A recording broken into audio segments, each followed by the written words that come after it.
Welcome back to Real Phonies, where we take a love for movies and television and combine it with very little knowledge about movies and television. I'm your host, Christian, and join with me, as always, are my co-hosts, Joseph. Yellow. And Jehu. We're talking about a movie today, y'all. This is a continuation of our Halloween horror for cowards. Yep. We should week 2, but we took a week off because we're cowards. Malignant? Barbarian. God, I watched 2 of these movies, and I just want to make sure I'm talking about the right one. In a row? Yeah, I don't know. I was kind of bored. Oh, I see. Is Malignant on our list? It's possible. It's on the possible list that we sent out. Right. But Barbarian, I watched the 3rd one, too, actually, that I liked more of the 3, but maybe we'll get to that one eventually.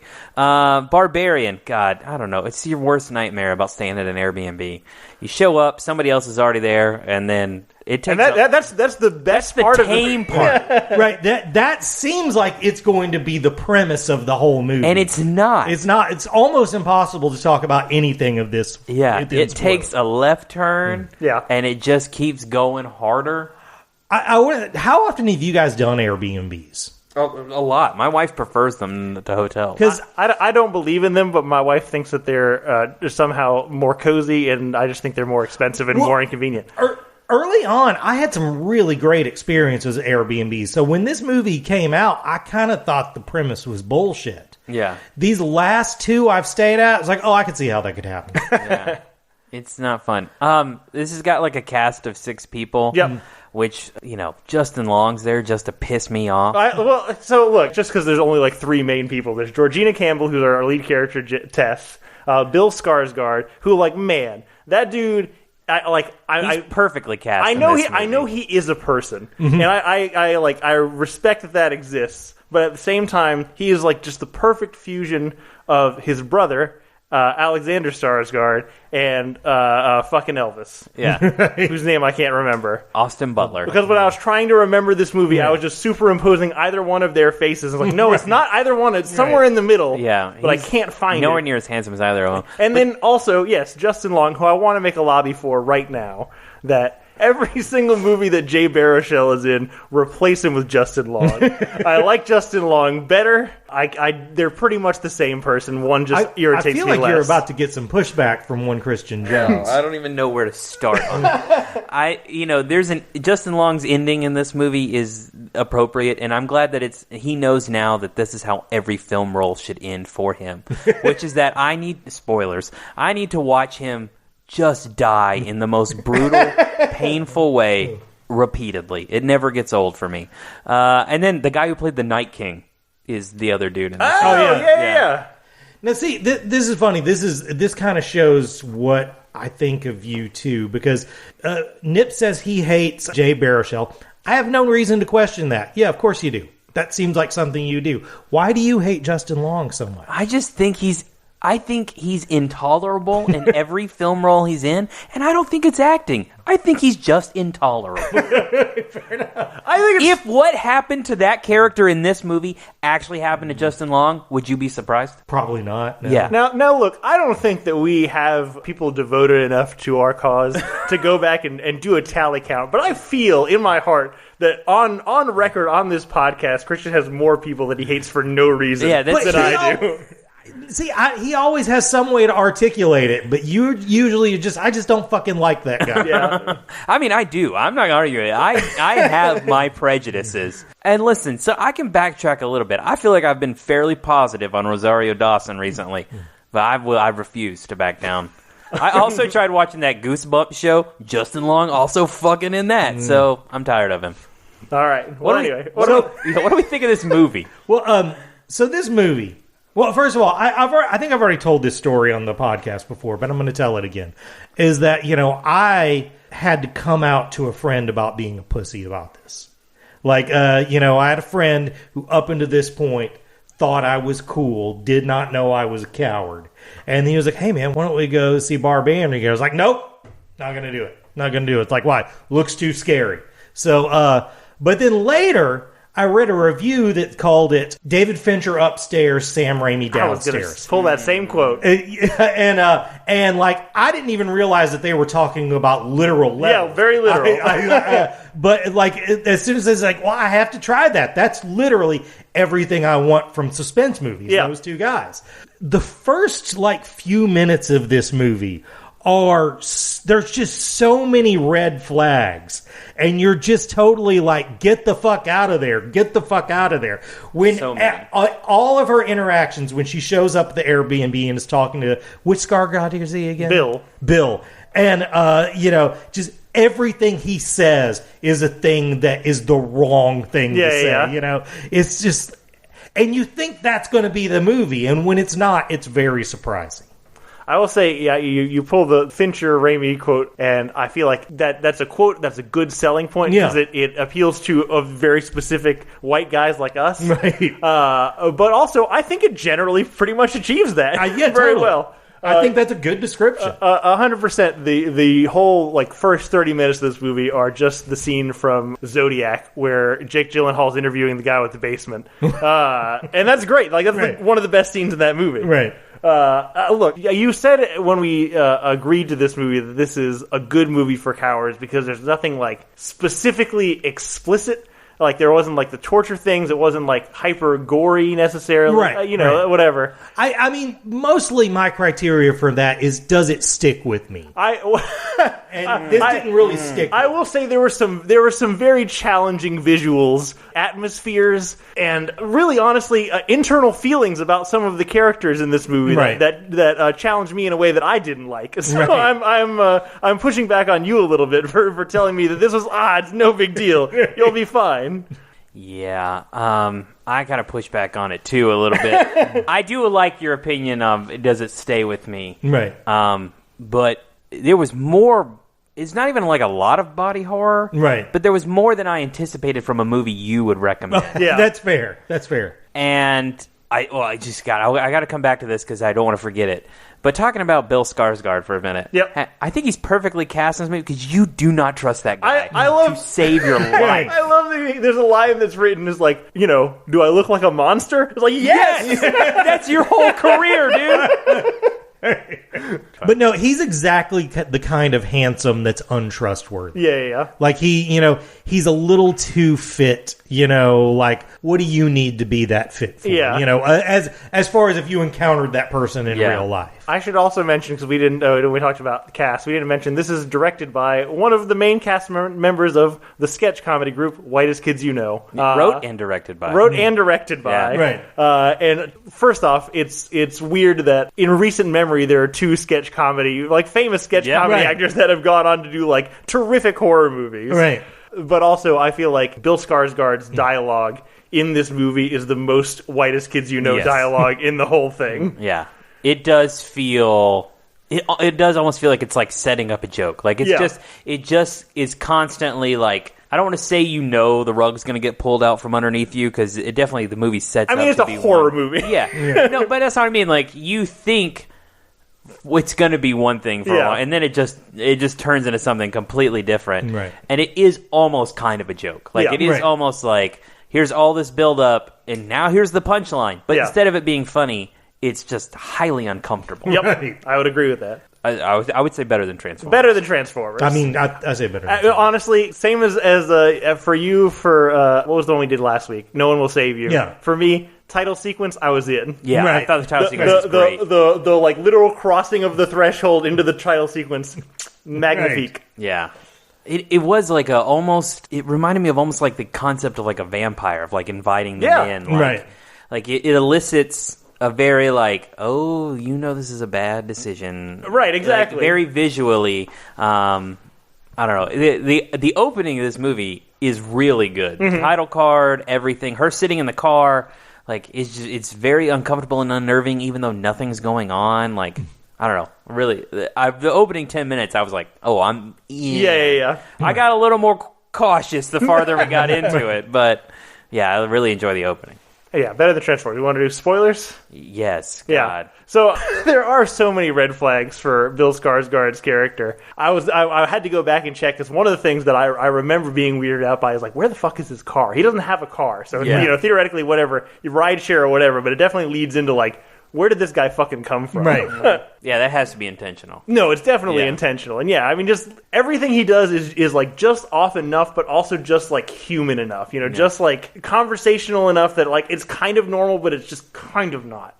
Like trying to force a bottle of wine on this poor woman. He's perfectly cast, and it's a good sequence. Yeah. Oh, guys, what the fuck is up with like anything that happens in the basement? Right. I mean, you very quickly, you find out there's a basement and there's a hidden compartment in the basement, and you're very much to the girl, don't go in, and then she listens to you. Mm-hmm. Like, unlike most any horror movie you see, she listens to you, and then Bill Skarsgård comes back home and is like, no, we should just go check this out. And what I like about that sequence so much, both what you're saying, the other thing I enjoy about it is it's very kind of symbolic of the rest of the movie, which is that the movie just keeps inserting a new element, Right. and it's just like that hallway. Like, oh, there's another door. Exactly. I love that somebody was like, "What's scarier than the basement stairs? The basement stairs under the basement stairs." Exactly. Yeah. Yeah. Also, it's a crazy movie when there's like they introduce a weird prison sex dungeon in like the first 25-30 minutes, right? And then like you forget about that shit till the very end. Yeah. It almost doesn't even like come back. Like, you would think, oh, this is the line. Yeah. No, it's not. Yeah. We're going to go farther. Right. I got a very Silence of the Lambs vibe. Oh, yeah, from it. sure. When you're like experiencing it. Yeah. Like, what if Silence of the Lambs was from the perspective of Buffalo? Right. So, very quickly, Bill Skarsgård gets his ass killed. Yep. The girl gets dragged off by something. At that point, have we seen it? You see her bash his head in, but not like a lot, not well. And then we cut to Justin Long in Hollywood, and which is just hard cut. Like hard cut. Like, what the fuck is going on? How can this possibly have to do with this thing? It happens. They do that twice in this movie, too. Here's an entirely different story with different people. Right. We're not even going to tell you fucking names. Right. Hard cut to it. Yeah. And it takes a little while for you to figure out how are these two going to come back together. Well, it even takes a while. Like what I do enjoy about that bit is that it's a hard break from what at that point is the most gruesome scene in the movie. Again, up to that point. Yep. And then it never kind of lets the tension off because now you're stuck with this guy who's accused of rape. Yeah. Right. And so it's probably another 20 minutes, maybe 30 minutes before he's down in that basement again. I will say I have two problems with this movie, and one of them it has to do with Justin Long, who we pretty much immediately, even though he's playing as the nice guy, we recognize, oh, there's something slimy about this dude. Mm-hmm. I think maybe we've overcorrected as a society. Okay. I think at one point we gave, dorky, I'm a nice guy dudes a pass, and in the last decade or so we realized, oh, those people can be awful. Those people can be horrible. Those people are incels.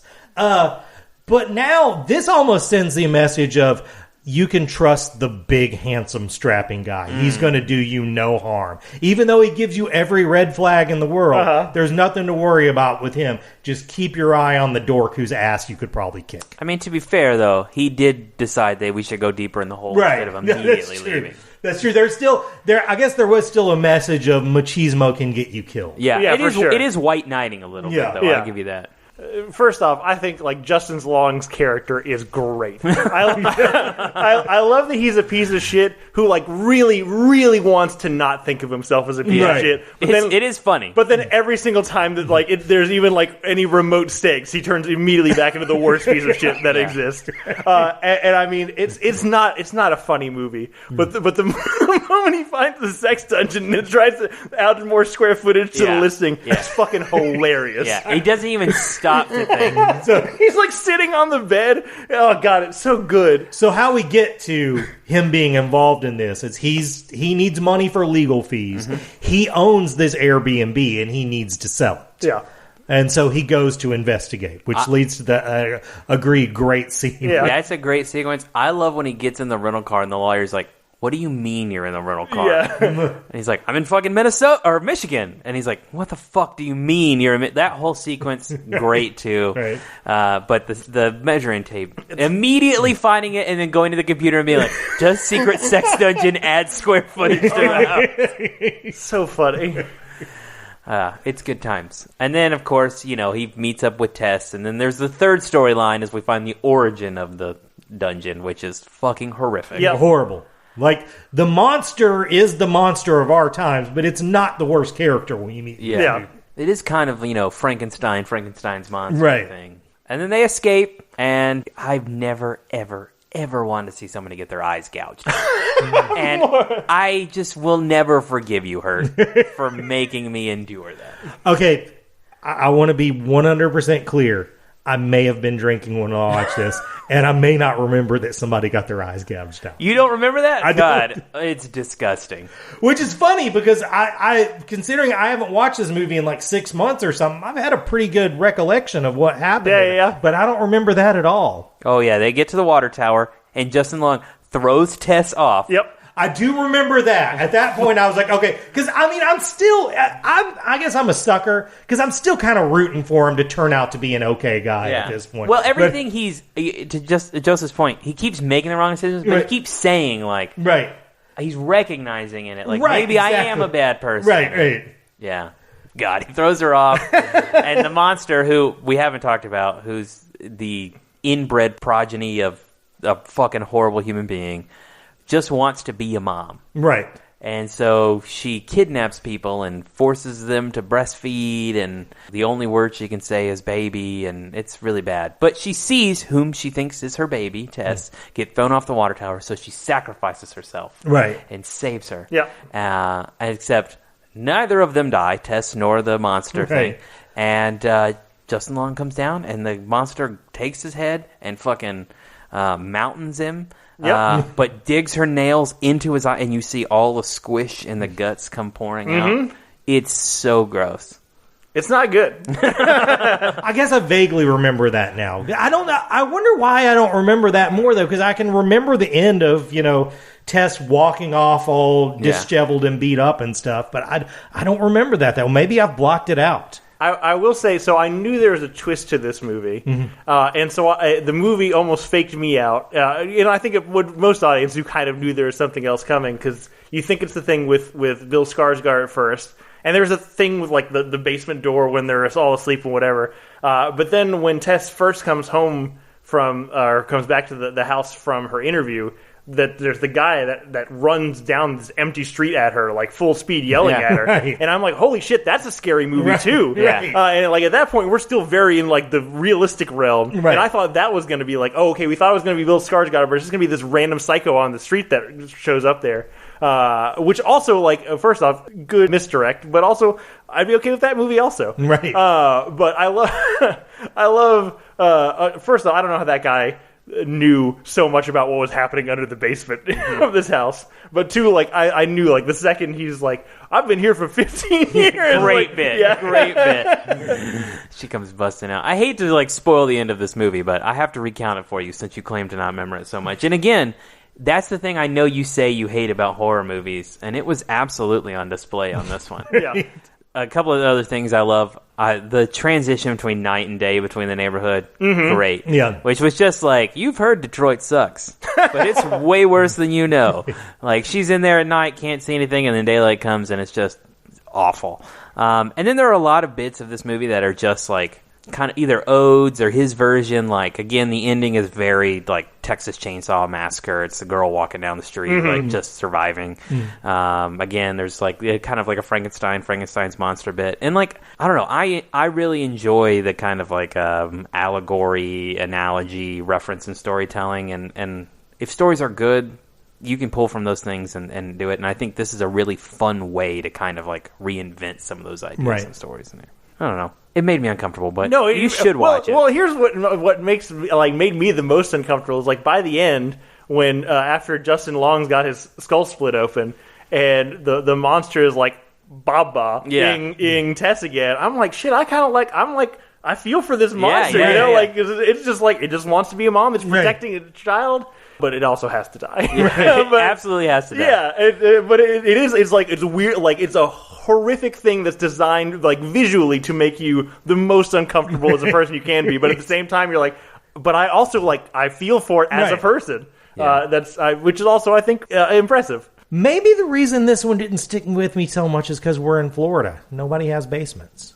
That's true. We don't. You Not know, a fear like- you have to have in Florida. But at the same time, I've never been in space, and Event Horizon fucks me up. Dude, it's very scary. We should do Event Horizon. Oh, God. I don't know if I've got that in I me. kind of want to, because I haven't watched it in, 10 years at least. One other thing that bugged me about this movie, going back to the beginning, I think there could be a good movie made about just two people in an Airbnb Yeah, for sure. who don't trust each other, like a Hitchcockian sort of thing. Yeah. And although I'm glad this movie was this movie, it kind of sucks that they've sort of cock-blocked that movie from ever being made.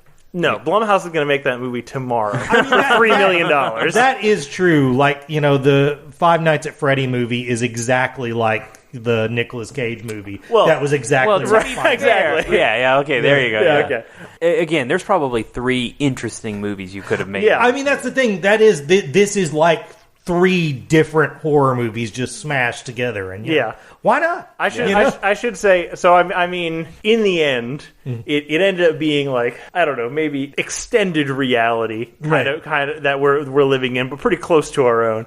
But when the homeless guy that's living in the neighborhood says, she's not even the worst thing down there. He's talking about Frank. Right. But I love the idea that it's just like this deep cavern where like shit just gets worse the further down you go. Yeah. And there's just like more unthinkable things further down. Jones, you talked about everything in this kind of being references to other thing. The homeless guy really reminded me of the grandpa from The Lost Boys. Yeah. You know, at the end with his, this would be a nice town except for all the goddamn vampires. It is very much that. Yeah. I kind of wish that that still is true. I agree. He's definitely talking about Frank, but I kind of like if you were to make a second one, just fucking go deeper in the hole. Yeah. Like there's obviously more down there. Let's get another set of stairs. Yeah. Either way, I would say it pushes the coward boundary in my opinion. No, I would agree with that. I think we were a little misled coming I into just this. can't believe. I guess it must be the bravery that alcohol induces because I can't believe I was less affected by this than you guys were because I think I'm the biggest coward of the 3 of us. That's probably true. I enjoy fleeing. It's one of my favorite things to do. Apparently that liquid courage is working for you.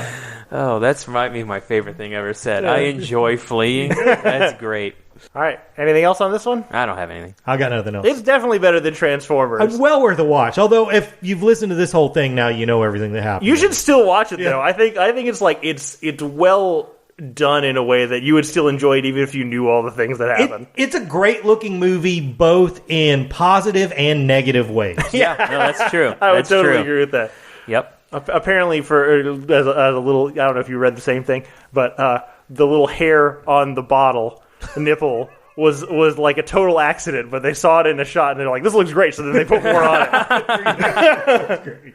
That's great. Anyway, Barbarian, better than Transformers.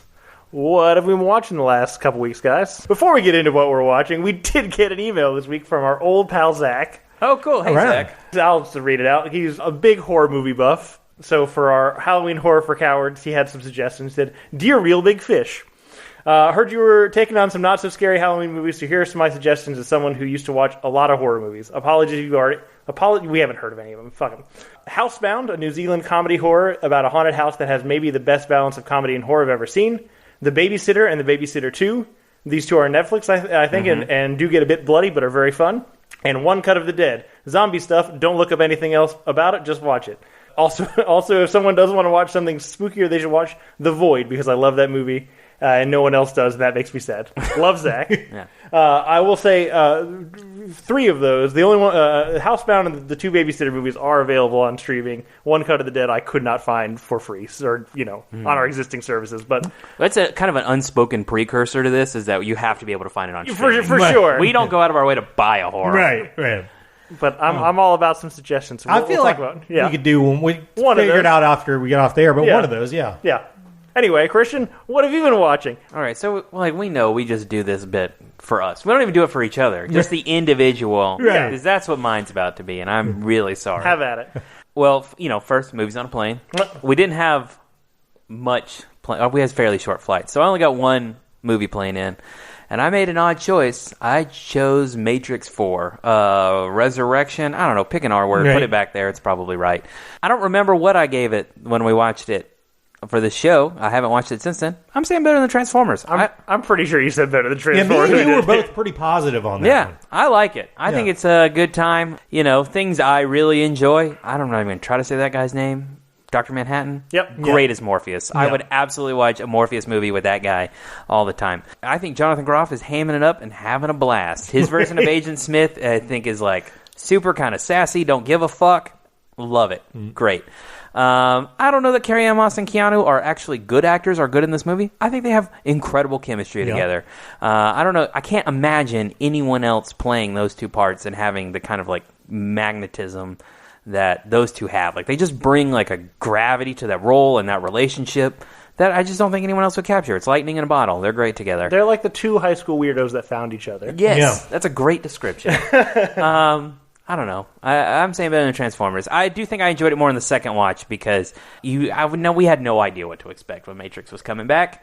And of those first 30 minutes are, I think it's less cringy, but it is very meta, self-aware, self-praising. It didn't offend me as much this time as it did the second. The second thing I want to talk about, and this is for a very narrow target audience. I'm just going to go ahead and point that out there.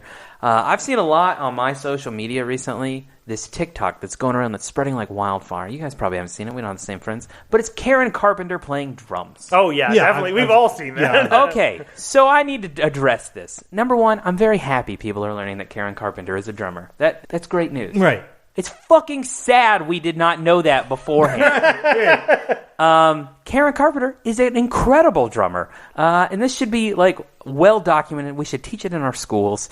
I'm just a big Carpenters fan to begin with. Right. But, like, I don't think people can fully grasp what Karen Carpenter did. And what I don't like about that clip is she's not singing while she's playing. She's just playing. Karen Carpenter was the fucking drummer for the Carpenters. Right. So when you hear Karen Carpenter, you're like, God, what a beautiful voice. This is like top 10 voice of all time. It's so clean and crisp. She has perfect pitch. She's also fucking drumming while she's doing that. Like, the only thing that even comes close is probably Genesis when Phil Collins took over. But Phil Collins isn't even in the same ballpark with Karen Carpenter when it comes to singing. Like, when we're talking about drumming, we talk about independence, hand to hand, foot to foot, all that going on. And then you're adding a different rhythm in your mouth, and then you're adding pitch and tone on top of it. It's incredibly complex. I'm going to sum up the argument with these 2 points. One of them is real. One of them I've always heard, and I cannot prove, so don't quote me on it.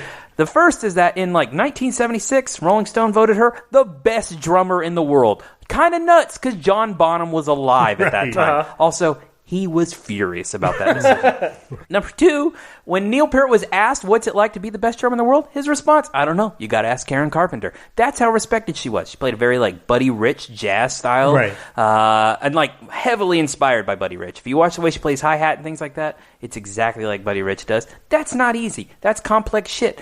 If you're wondering of Carpenter things to listen to, maybe you don't like, it kind of sounds like maybe generic Christian music in today's world, but back then that wasn't the case.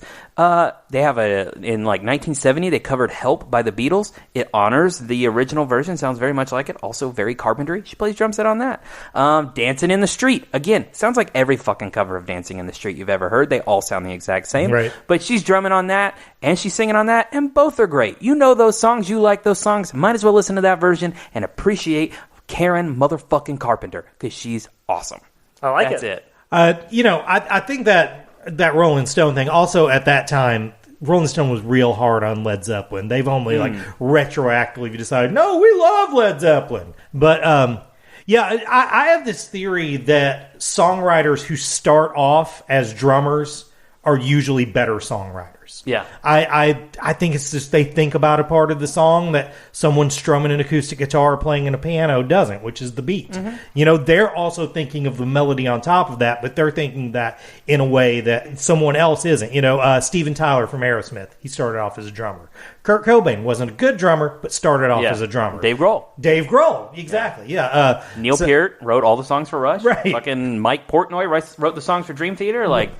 The list goes on and on. Yeah. A lot of those seemed like in a similar category. Then Dream Theater slipped in somehow. Listen, I'm firmly in Dream Theater sucks now because Mike Portnoy's not in it. So.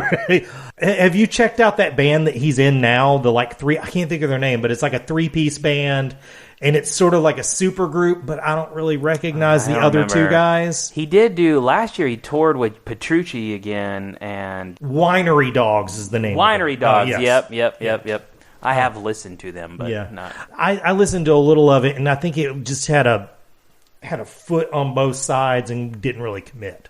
Or they just trying to be a straight-ahead rock and roll band, but then suddenly it just gets proggy out of nowhere. He's also a douche canoe. I'm not forgiving that. But I got so excited about Karen Carpenter, I forgot what I was going to talk about. I'm just happy you guys have seen it, too. Yes. Well, I like that you think that we wouldn't have. Well, the thing is, I don't even have a social media, but I guess where I'm on the musician algorithm, it just came up on my Google News feed. Yeah. God, what did I oh, okay. Okay, a comic. I bought this comic a while back just because more that I was interested in the format that it came out in than the actual comic itself. I'm sure you guys, maybe even Nips, who has no interest in comics whatsoever, are aware of the artist Alex Ross. He, if you're someone out in podcasting land who's not familiar with him, he basically does these sort of photorealistic superhero comics. And, like his entrance into the field were bangers. Marvel's Kingdom Come, they're both still all-time classics.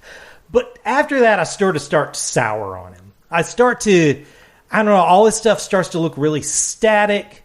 And particularly when he does DC heroes, they all seem like they're sort of looking down on you, like sort of judging you and stuff. And I don't know, I basically have this theory almost that half of what made Zack Snyder's superhero movie sucks was Alex Ross. I feel like he read about 3 comics in 1986 and then saw how Alex Ross draws superheroes. Like, I'm good. I know how to do this. This is what I'm going to do.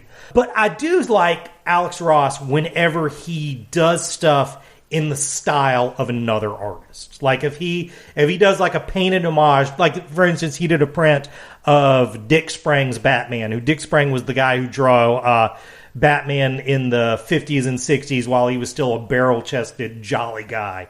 And it's just great because he draws the cast of characters exactly like they looked, except photoreal textures, and it is horrifying. But he's also done a lot of stuff with Jack Kirby. And he did this book called Fantastic Four Full Circle, which Marvel released through a secondary imprint, I'm assuming to try to get it into places other than just the comic book section of a bookstore.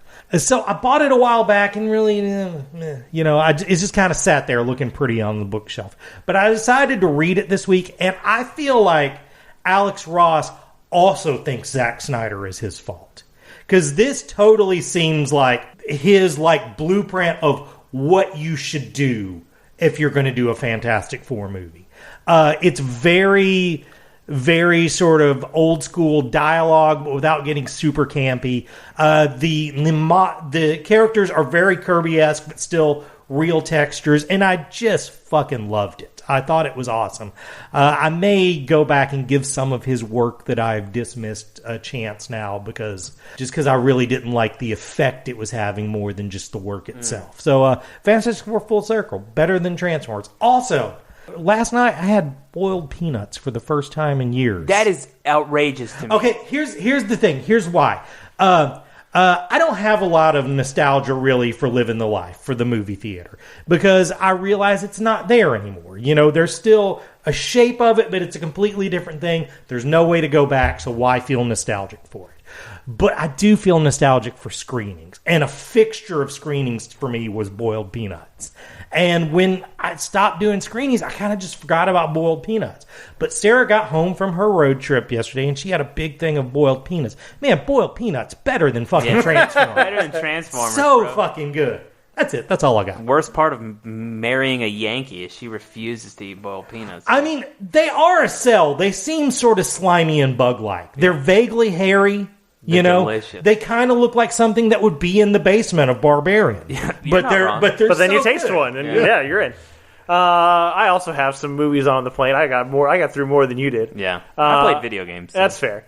I watched John Wick 4, and, contrary to popular opinion, I don't actually like to disagree with you guys. Even if I don't like things, I like to I want to be on board. I want to be part of the crew.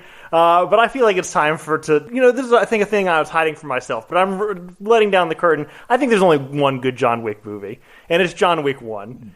And there's no other good John Wick movies. I think that's fair. I would say, I use this analogy a lot, but I would say they're like AC/DC records. They're all the same, but if you like them, you'll probably like any of them. I like 1, and I like the common fight in 2, and everything else has just been kind of drudgery. 4 is way too long. It's like 3 fucking hours long. It's very silly. Like all of the rules and all these fucking bureaucratic bullshitty things, just ridiculous. I will say, it's all theoretically staging for set pieces. Right. I think some of them are fun. The most fun one that I thought was really inventive, I hadn't seen before, was one where he's like in the car in France, spinning around and shooting people. I've never seen one done like that before. But most of the time it was just like, yeah, I get it. Like, I know what we're going to do here. There are only so many ways you can flip over somebody and shoot somebody else. It's fine. Anyway. But I still haven't watched the third one. But that reminded me. This is the fourth one. Fourth one, yeah. Have you guys seen the ads for the Continental? It looks so bad. Well, I mean, that main character's supposed to be, I can't think of it, Ian McShane, right? I think so. Man, you can look up Ian McShane in that time frame. He basically looks like he does right now. Like, he was never a young, smooth, sexy guy. He's always been sort of leathery and greasy. It came out the womb like right. Like he's been 50 since he was 20. Yeah. Ian McShane's always good for hamming it up. I have no qualms against Ian McShane. Oh, totally. Yeah. But anyway, John Wick 4 and retroactively John Wick 3 and most of John Wick 2 worse than Transformers. I don't disagree with your take per se. I think 2 is good. I don't think 3 is. 3 is a kind of just a rehash again. There's nothing new there. Yeah. It's become like Fast and the Furious. It's like, what set piece have we not done and we can do? Let's add a dog. Yeah. Yeah. And then I watched Super Mario Brothers. Oh yeah, I forgot you watched that. Which, I think your assessment of it was really accurate. In that it's a fine movie. Yeah. It's not great, it's not bad, it's flashy, it's very entertaining, it moves quick, it looks great. Yeah. The animation is incredible on it. But it's almost nothing. It is cotton candy in your mouth. Yeah, it's for 7-year-olds. Yeah. It is what it is. Yeah. And I think that's just fine. Yep. But better than Transformers. This is an easy 90 minutes. The only other thing I'm gonna plug a podcast again that I just started listening to a while back. So for a long time, I've listened to an Australian podcast called Do Go On. That's like an informative comedy podcast where they pick a topic and talk about it and joke around about it. And I like learning things, but it's fun and it's a great show by itself. One of the guys from that podcast started a separate podcast called Who Knew It with Matt Stewart. And it's kind of a quiz game show, but if you've ever played, what's that, Jackbox games, you've probably played something similar. The gist of it is he finds pretty obscure trivia questions that you're not supposed to know the answers to. The point isn't to know what the correct answer is, where he inserts the correct answer, 2 fake answers that he puts in, but then the guests on the show, so he has 2, 3, sometimes 4 guests, each of the guests writes a fake answer for each question. And the goal is obviously to get the correct answer, but also to get other people to guess your fake answer. You get points for that also. And I will say it's super, it's all the people that show up on the show are comedians. Some of them play the game, some of them don't. I don't think it's as fun when people don't play the game, right. Because I think the fun is to be stumped with them, to be like, fuck, those all sound pretty legitimate. What is the correct answer? But it also can be fun when it gets really fucking off the rails, because the host has a very loose set of what he thought the game was going to be and enforces none of the rules. So anyway, Who Knew It with Matt Stewart, better than Transformers. It's been a favorite of mine recently. You've been podcasting it up lately. Yeah, I have been. I don't know what's up with that. Yeah. But I think that's it for this week. Next week, another horror movie.